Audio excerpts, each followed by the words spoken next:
Welcome to Evolve, where we are embracing progression and expansion. Now, here's your host, Henry Harris. Well, you must like us because you came back. Welcome to Evolve. I am so honored that you are watching today. It's always a blessing to have you here. Our audience, I just thank the world of you. To those who have followed us for so many years, it's just such a blessing to have you here with us today. Today we have a special guest with us. He's a dear friend of mine, and his name is Reverend Jim Webb. He's such a like I say, he's such a good friend. I admire him. I admire his church, his ministry, his leadership qualities, and it goes so along with what we're going to be discussing today, and that is the church behind on times. Um, has the church? It's crazy how I named this podcast "Evolve." Has the church evolved to where we're at today? What would the church? What will the church look like 5 years from now, 10 years from now, 100 years from now? Will it still be the same? So that's what I want to pretty much talk about today. And I'm here with Reverend Jim Webb. What does it mean when someone says the church behind on times? Well, a church is behind on times is subjective, and it depends on the specific church and its community. That just simply means every church is not the same. You got some churches and religious institutions that have evolved with times, and you have some that haven't. Some churches are adapting and changing to times, while others seems to be more resistant to modernization. Decline in church attendance. There are other things too. Decline in church attendance is a significant trend. It seems like that's something that a lot of people are talking about today. But the reasons behind it, I think they're very diverse, including secularization, changing demographics, um, and concerns about church teachings in general. So, Reverend Jim Webb, I guess we'll start out with what's your thoughts? Now, this will be more of a conversation than an interview, but I'll be asking you questions anyway. So, what's your thoughts when we say is the church behind on times? And I loved how you set this up, Henry, and thank you for having me. You set this up in that some churches are and certain churches aren't. So the first Hmm. thing that pops into my head is you can tell if your church is behind on times or not by its level of thriving. If your church is thriving, then it has caught up with population trends, with demographics and technology. If your church is not thriving, then likely it has fallen behind in terms of demographic, in terms of trends, in terms of technology, and in terms of its message. So any church leader just has to ask themselves, is my church thriving? And if not, chances are I am falling behind. Because there are some really clear demographic changes that are happening. One is the decline in church membership. 20 years ago, 42% of Americans attended church regularly. 10 years ago, it was 38%. Now it's down to 30%. And it's been declining since the 50s. So people are less affiliated with churches to the degree that there's been a tipping point. Now, there are more people who say they are spiritual, not religious, than people who attend a church. So you might ask, why is that? A few things come to mind. Number one, life has gotten so busy. Number two, demographics. The church that your grandmother went to was probably in an urban center. It was probably centered around the neighborhood that your grandmother grew up in. And that neighborhood has changed. You moved out to the suburbs 2 decades ago, 2 generations ago. And so the only time you ever go back to that church is for a funeral of an elder. So the demographics have changed. especially for centralized urban churches. In addition, people have been turned off by church scandals and life. Life has become so busy. And that brings me to the final point that I thought about around this, and that is the message of the church. I read an article about how a woman described her journey away from the church. She loved the church. She loved going. She had 2 kids. By the time she had the second kid, she started opting out of church because her life had gotten so busy with a full-time job and 2 kids. Then, when she went back to church, people, out of love and kindness, said, "Oh, where have you been? We missed you." However, what she realized is that she heard and received what they were saying through the lens of shame and guilt, because the church had been selling shame and guilt for such a long time that she perceived everything coming from the church through that lens of shame and guilt. And once she realized how much shame and guilt she felt, she, in her mind, without even thinking about it, she did the calculation. She said, as busy as I am and as much as I have going on, do I really want to invest this time in feeling shame and guilt? And that was her journey from the church. It was demographic, given her demographics. It was based on the message of the church, and it was based on lifestyle. Does that make any sense, Brother Henry? Yeah, it does make a lot of sense. And I think also, Reverend Jim, that a lot of people can resonate with that as well. Because a lot of people always talk about church decline and demographics, and those things are legit. But a lot of people often don't talk about why did it happen, like you're referring to that lady there. You've actually covered a lot of that, uh, leading up to the question, or the question that I was going to ask: why is the church?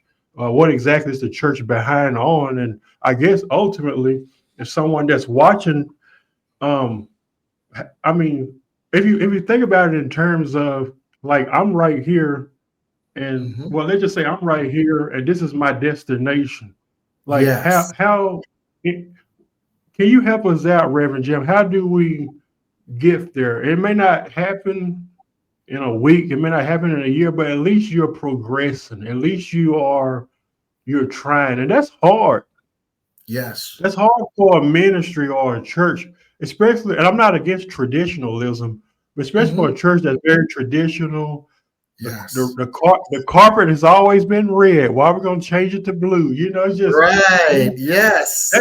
that gets into church splits and different stuff like that. So how can we avoid that? How can we catch up? I think this is a great season for the church as a whole to Mhm. reevaluate itself and Yeah. adapt to change. But ultimately, how do we even do that? We do that by meeting people where they are. And That's simple. That seems so simple, but profound. it's simple but profound. The profound thing is people are at home. And I think we got a crash course in this during the pandemic because there was a, a market demographic shift as a result. And what we saw first off is churches that were dependent on personal physical attendance for their revenue and for their sustenance really suffered. Churches that had put together an infrastructure that was already geared towards meeting people where they are didn't suffer at all. And I'll offer you an example. My church, 10 years prior to the pandemic, we set out on a goal of being the church without walls. So, what we did is we started a morning conference call at 7 a.m., we started a noon prayer call, and we started doing many of the things that we were doing in person online. And before the pandemic, we were already uh, doing our services online. And in addition to that, people had become conditioned to contributing online. So when the pandemic happened, we didn't skip a beat. People had already become conditioned to donating online. People had already become conditioned to attending online. Many of the things that we did, we were already doing online. And so we thrived. And as a matter of fact, because we were no longer a quote local church, we have just as many members around the country as we do here in the local area. And that's an example of meeting people where they are. Wow, that's powerful. Like I said, it's sometimes people make it very complicated, but like you said, it's meeting people where they are. I think that a lot of the church, because I was thinking about what are some things you talk about demographics, but I was thinking about like technology, Mhm. especially when it came to the pandemic Yes, that happened. A lot of pastors were afraid. Um, yes, this is unusual. This is something that we've never experienced before, especially in terms of giving. yes, And I'm all for that, contributing towards a community that speaks your language, and that's some pastors was like they couldn't pass the buckets around, and they weren't familiar with um, giving online, and even in terms of live stream services. Like I can remember back I don't know if it even happened in the '90s. I'm just 38, but I don't mhm, remember that. But I remember how a lot of churches were so against technology and it's of the devil. And now yes, many of those churches have caught up and like, no, this is not of quote unquote the devil. yes, Look at how it's expanding. So, uh, exactly. One of the what's your things we thoughts about do, that? one of the things we do is we embrace technology, and I'll give you a funny example. I jokingly say we are the only church on the planet who will tell you to take out your cell phone and turn it on instead of telling Yeah, you to turn to off your turn it cell off. phone. And the Yeah, reason for that is we tell people take out your cell phone, turn it on. We're on Facebook Live and push share so you can share our service with all your yeah, friends. And then people's friends tune in to the service as well. And that's using technology as a means of expansion. We also, tell them, okay, since you've got your cell phone in your hand, you can donate by text. This is the number. mhm, And that makes it easy. You see, life is so complex that people want it to be easy. And attending church is easy when you can attend church on Tuesday night at 8 p.m. because you can pull mhm. up the latest live stream. Attending church is hard when it's Sunday morning, you've got three other things going on, and you've got to get dressed, take the curlers out of your hair, get the kids in the car, and drive. So let's think of it this way. There was a time when we would go to Blockbuster to rent a movie, right? Mhm. Has anyone gone to Blockbuster lately? No. I have it. Well, going to church, when you think about it, it's like going to Blockbuster. You have to get Mhm. in your car. If you've got kids, you've got to strap them in the back seat. You've got to get showered. You've got to get shaved. You've got to get dressed. You've got to physically go there and take the time and the gas to go there and come back. Whereas, wouldn't it be nice to just like Netflix, pull up the service and attend in your fuzzy slippers and your bathrobe? That's technology. And the other part of it is designing a church or designing the church around the technology. I have a dear friend whose church during the pandemic, they basically changed their sanctuary into a theater. Hmm. The reason that they did that is they realized these people are never coming back. I mean, some people will always attend live, but they realized that they would have just as much of an at home audience that they had to accommodate as they would have an in person audience. So they changed the whole configuration so that it looks a little less like a sanctuary and a little more like a theater. And when we were designing our church, we did the same thing because we were in the middle of the design process during the pandemic. And we changed our design so that it would be more theater-like. Because we realized that the crowds that we would get before the pandemic, it was unlikely that we would get those crowds again because people's habits have changed. And let me ask you another question. How many in-person movies have you seen after the pandemic versus how many in-person theater movies you saw before the pandemic? Wow, that's a good question. I would um, imagine you've seen a lot less. yeah, a lot less. Yes. Well, think about it. You know, before the pandemic, it was natural to get up, to get dressed, to get showered, to get shaved, and go to the movies and go to dinner. Two things happened: the pandemic and inflation. And with those two things, it's easier now to stay home, eat at home, rent the movie for $3.99 instead of paying $20 a head to go, and enjoy the movie on that big screen TV you bought during the pandemic with the subwoofer and the home stereo system, right? Mm-hmm. So there has been a change. So that same behavior that has changed to everything we do has changed as it relates to church. So as a church, we have to meet people where they are in terms of technology, in terms of being available when they are available and making it easier for them to go. And you make it easier for them to go by letting them know they don't have to go and making it easier for them to give. Does that make sense, Reverend Henry? Brother Henry? It does make sense. And also it's very convenient too if we embrace it. Um I think change is very hard for a lot of people. I Yeah. really do. We have some people who believe that the church is not evolving in Mm-hmm. any way. And I was thinking about that the other day. Like, how do we fix this? As of recently, a friend brought it to my attention. Maybe you can elaborate on this for a few minutes in terms of the homophobia and transphobia and that's spreading wild in the church. And it's not just something I'm talking about.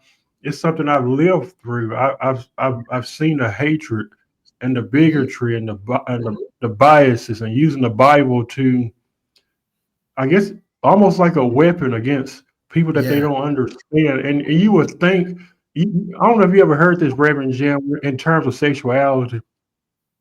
People would say, "My God, it's 2025." Like people have preached this for years and years. It's wrong, it's wrong, it's wrong.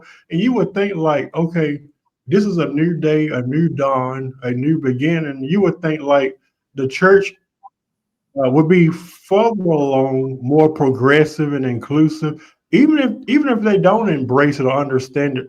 Like, what about getting to that point where you try to? So how can the church um evolve in terms of and when I say sexuality, I'm not just talking about homosexuality or transgender, even though um, it is limited to that. I'm just talking about human sexuality in general.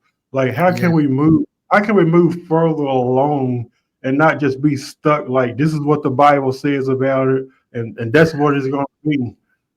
Yes. That goes to one of the other reasons that church attendance and church participation is disintegrating, and that is message. You know, on a broader level, the message has been you are sinful and you're going to hell unless someone saves you outside of yourself. Now, that message is counter to what people are seeking these days. What people are seeking these days are answers, solutions, refuge, acceptance, and peace. So if a church is not offering potential answers, refuge from their busy, crazy lives, acceptance, a sense of community because their sense of community around them is disintegrating, or a sense of peace. If a church can't offer that, it has no value to people, and people don't spend their time where they are not getting a return on their investment of time. So the broad answer is message. Now, what you hit upon, Brother Henry, is a subtext of that message. Every family has always had a gay uncle in it, a lesbian aunt, the one that we don't talk about who moved to New York 20 years ago. Every family has known someone who has been what they used to call a shim, a she, him. And every American has often been aware of this. It's nothing new. As they say, there's nothing new under the sun. What has happened is because it has become verboten to bully other subgroups.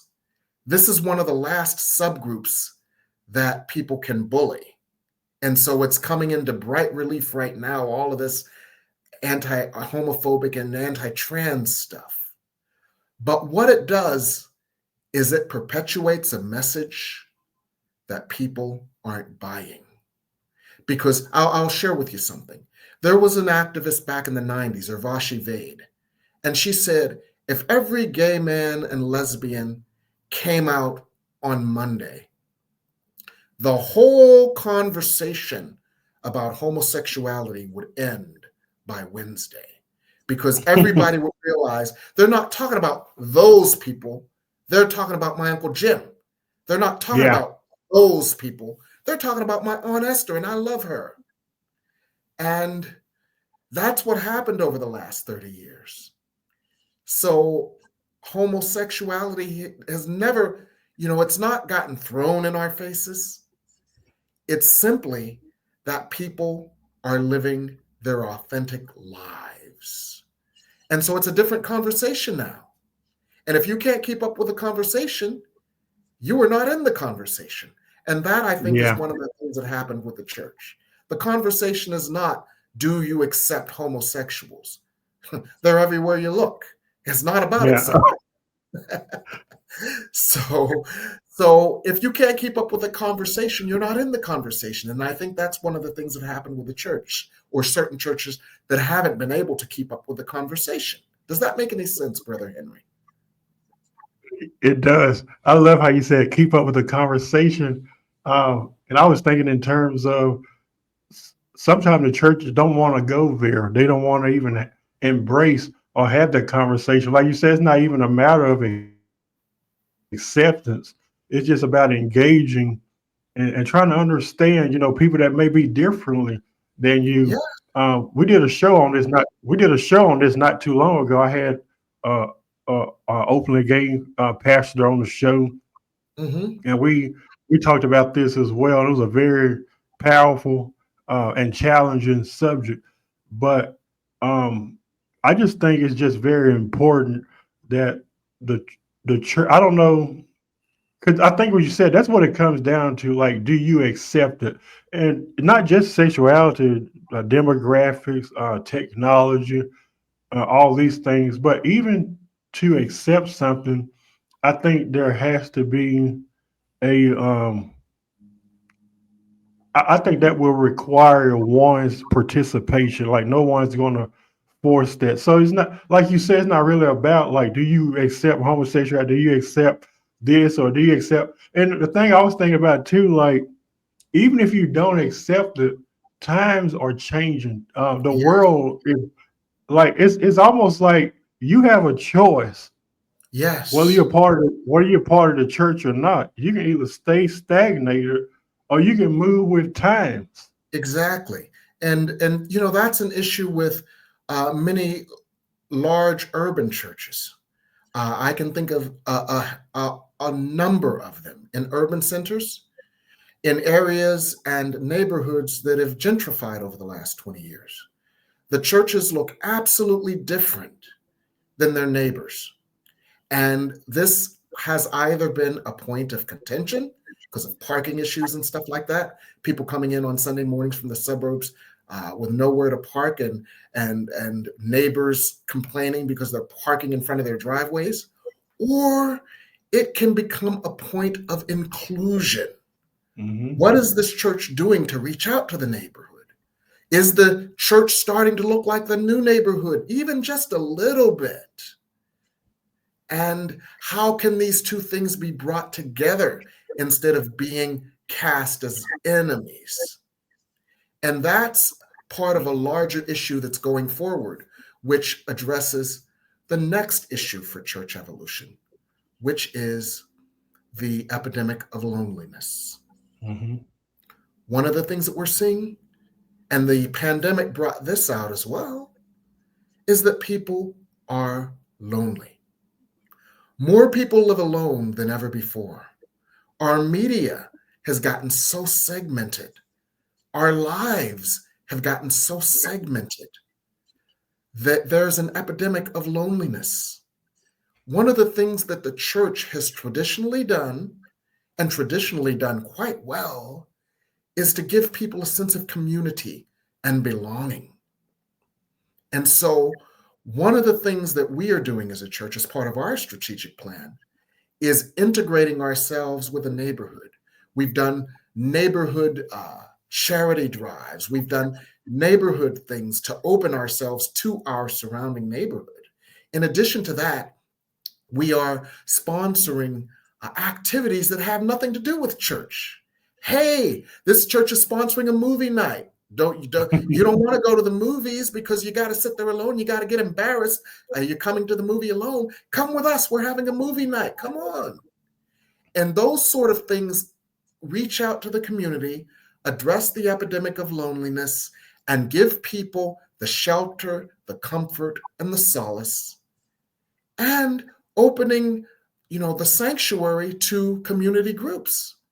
Because if you open your sanctuary to an AA meeting, those people will come back on Sunday. Mm-hmm. And so those are the kinds of things that I believe it is important for all churches to do to stay viable and relevant. Wow, this was such a profound conversation. I love how you think. I love you, your ministry. I love you as a person, and I learned so much from you from our friendship these several years. So I really appreciate it. And I think tonight's conversation is really going to help people to expand in thought and Yes. and also realize, like, if you are a pastor, if you are a leader, this is not. I was telling Reverend Jim this at the beginning of the podcast. This is not about bashing the church. It's not about, oh, you fail or you need to catch up. We're looking at a strategy and some creative ways, how you can do that. And like I said at the beginning of the show, uh, every church and every community is different. Yes. My take is, are you moving? As long Yes. as long as you're moving, that's all that matters at the end of the day. To connect with Reverend Jim Webb, he writes books. Do you want to talk a little bit about that before we get into our? I'm gonna ask my audience some questions, but his website is on the stream, ReverendJimWebb.com. Can you tell people briefly a little bit how they can connect with you and what you do? Because you do a whole lot. I do a lot. I do counseling. I do coaching. This is my second career. My first career was as the vice president of an IT company. I do counseling. I do coaching. I do supportive, intuitive work, meaning you chat with me about your challenges, and I give you not only my own insights, but spiritual ideas and spiritual perspectives on that. In addition to that, my ministry centers on prosperity, not the money and stuff aspect of prosperity, but the overarching prosperity of your well-being. Are you at peace? Are you engaged in something that brings you joy? How can you experience more joy and fulfillment in your life, in your relationships, in your job, in your in the ways that you spend your time and in your inner life. So I help you to develop strategies for finding more joy, more peace, and more fulfillment in every aspect of your life. And so my book is the soul of prosperity.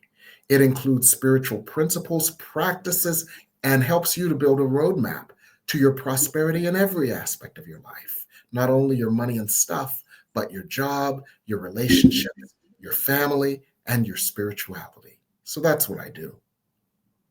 Thank you so much, Reverend Jim Webb, for saying that. And I really hope he offers classes, and he does he does like so much, and those classes fill up from what I'm told pretty Yeah. fast. So you may want to follow him on Facebook as well. I think it's Jim Webb. I don't think it's Reverend. I think it's just Jim Webb. But he's It's friends just, with me on Facebook, so yes. you may want to follow him. To our audience that's watching tonight, these questions are for you. As I always tell you, if you answer a question, I'm asking that you would put the number, like this is to answer number one or number two. That way we'll know which question you're answering. But these are the questions I want you to answer, or at least reflect on. Number one, do you think the church is behind on times? That's either a yes or no. If so, in what ways? Reverend Jim and I talked about some ways that we thought, but maybe Reverend Jim, there's some stuff that maybe we didn't talk about that somebody Mhm. may be watching. Hey, what about this? What about that? So let us know your thoughts about that. Number two, how can the church as a whole, like collectively, embrace change? Change, change is hard in general. I mean, it don't have to just be for the church. I remember when I was living in one location, and this may it may make you laugh, Reverend Jim Webb, but the night before I was getting ready to move to another location, Mhm. I almost canceled it. I said Yeah. I got comfortable. I was like, I've been here almost 10 years. Why would I just uproot and leave? And something hit me. I was like, I have to embrace, and because I made that change, I make more money. I've Yes. developed new connections. So there are benefits to change. Change is not always a bad thing. Um, Yes. number three, number three, what are some consequences for choosing stagnation over growth? I think that is, is a very important question. I think there are consequences. You know, you can stay, like I said earlier, you can stay stuck, or you can choose to grow. That is very important. Um, what I was going to say was, I appreciate everyone for watching the show today. I also want to encourage everyone that's watching. If you're watching the show, make sure you get involved. The ways you can get involved is by connecting with us. YouTube.com/ Henry Harris 100. We're also on Soul TV. They have over 3 million followers over there. Our shows air over there every Monday night, 7 o'clock. You can follow us on the Brother Henry and You Show page as well. Reverend Jim Webb, thank you so much for this opportunity. Thank you for being on the podcast. It's always an honor to have you, sir, and your wisdom. It's my honor. Thank you so much for inviting me, Brother Henry, and thank you for all that you do. I just so appreciate everything that you do and everything that you are. Thank you, my brother. God bless you. Yeah.